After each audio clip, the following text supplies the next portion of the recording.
Terjadi penonaktifan sekitar 11 juta peserta BPJS PBI, penerima bantuan iuran pada awal tahun 2026 yang membuat kegaduhan di masyarakat. Dampak penonaktifan ini menyebabkan banyak pasien dengan penyakit katastrofik biaya tinggi atau kronis seperti gagal ginjal, kanker, dan jantung tiba-tiba ditolak rumah sakit saat membutuhkan layanan krusial.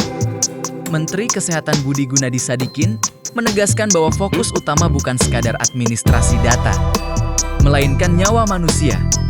Pasien cuci darah atau kanker tidak bisa menunggu perbaikan data administrasi karena risikonya adalah kematian. Menteri Kesehatan memberikan usulan untuk dikeluarkan SK Kemensos 3 bulan ke depan sehingga layanan katastrofik yang 120.000 orang otomatis direaktivasi dan tidak perlu pasien datang ke fasilitas kesehatan. Dan inilah informasi selengkapnya.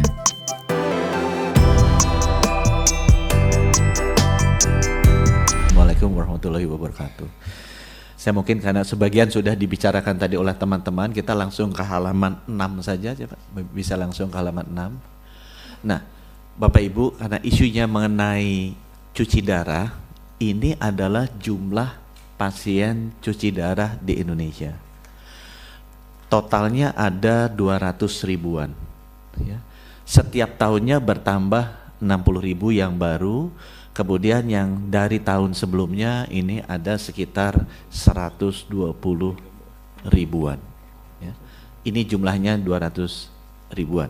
Dan memang pasien cuci darah ini seminggu bisa 2-3 kali harus cuci darah di rumah sakit. Kalau dia miss, itu bisa fatal dalam waktu 1-3 minggu. Jadi contohnya waktu kemarin kita bencana di Aceh, ini layanan ini yang kita fokuskan untuk bisa dihidupkan kembali. Karena kalau sampai dia lewat 1 minggu, 2 minggu, 3 minggu, itu wafat, ya, wafat. Nah, bisa mundur ke satu halaman sebelumnya. Jadi yang ramai itu dengan PBI adalah cuci darah. Sebenarnya ada lagi yang lain yang mirip juga dengan cuci darah, Bapak Ibu. Contohnya misalnya kanker. Kanker itu ada layanan yang namanya kemoterapi, Bapak Ibu juga pasti sudah pernah dengar. Itu dilakukan 2-3 kali seminggu. Ada yang namanya radioterapi, itu dilakukan kalau sedang siklusnya 5 kali seminggu.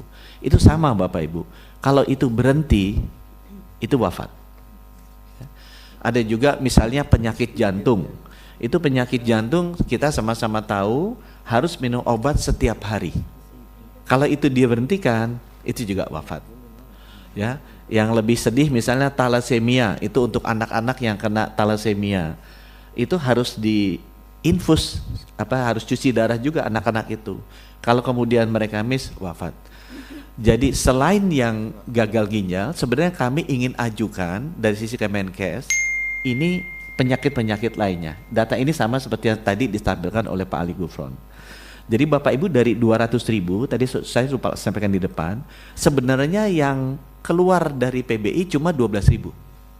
Jadi kita sudah lihat datanya, dari 200 ribu pasien cuci darah, kemudian ada perubahan 11 juta tadi, sebenarnya yang keluar dari PBI cuma 12.262. Ya. Sehingga inilah yang ramai kemarin di publik. Ya, ramai kemarin di publik. Tapi kita perlu tekankan, ada yang belum ramai atau tidak ramai ke publik, yaitu yang sisanya, yang 110 ribu lain. Padahal resiko mereka sama. Kalau ini berhenti, ini menyebabkan kematian. Oleh karena itu, cat kami yang terakhir, Bapak Ibu, kesimpulannya, usulan kami bisa ke halaman 7. Ini Bapak Ibu, nomor 1, untuk bisa mengadres kebutuhan masyarakat, kita mengusulkan agar bisa dikeluarkan SK Kemensos untuk 3 bulan ke depan, layanan katastrofik yang 120 ribu tadi itu otomatis direaktivasi. Jadi kalau maksudnya otomatis itu tidak, ini usulan Pak, ini usulan. Jadi kalau otomatis saja tidak perlu orangnya datang ke fasilitas kesehatan, tapi oleh pemerintah langsung direaktivasi sehingga tidak ada berhenti atau keraguan-raguan baik rumah sakit maupun masyarakat. Dan ini cukup dengan SK Kemenkos. Dan kalau ditanya biayanya berapa, Bapak Ibu, kan tadi 120 ribu. Kalau kali 42 ribu PBI sebulan paling 5 miliar Bapak Ibu. Jadi kita minta kalau bisa ya 15 miliar lah dikeluarkan untuk otomatis mereaktivasi yang tadi PBI-nya keluar. Ya. Kemudian yang kedua, kita memahami tadi benar sekali Kemensos dan BPS bilang bahwa tujuan ini kan yang mampu harusnya tidak bayar, tapi yang tidak mampu harusnya kita layani dengan baik.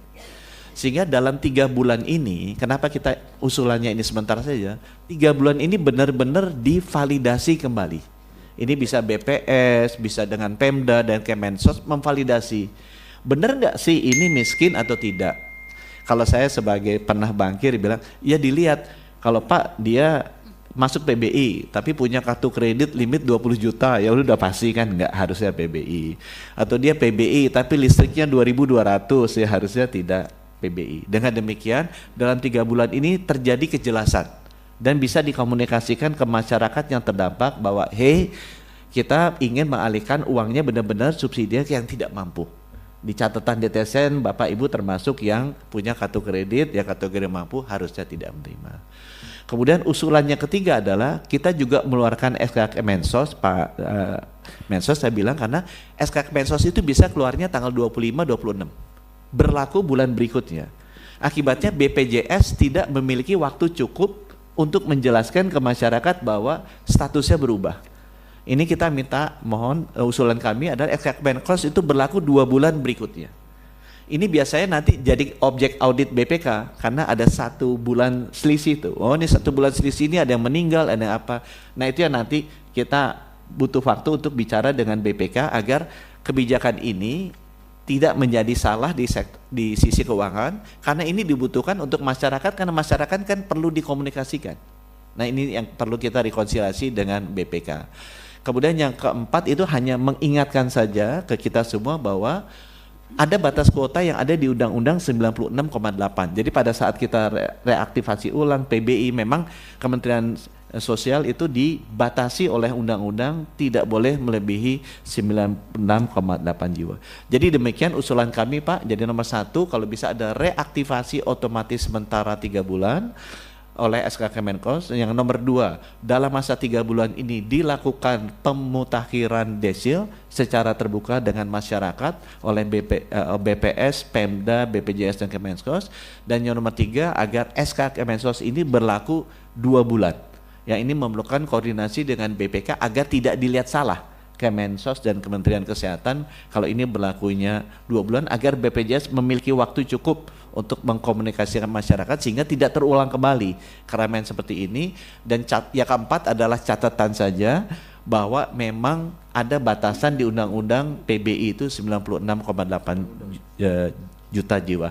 Demikian dari kami Bapak Wakil Ketua, analisa permasalahan dan usulannya. Terima kasih. Wassalamualaikum warahmatullahi wabarakatuh. Hipoban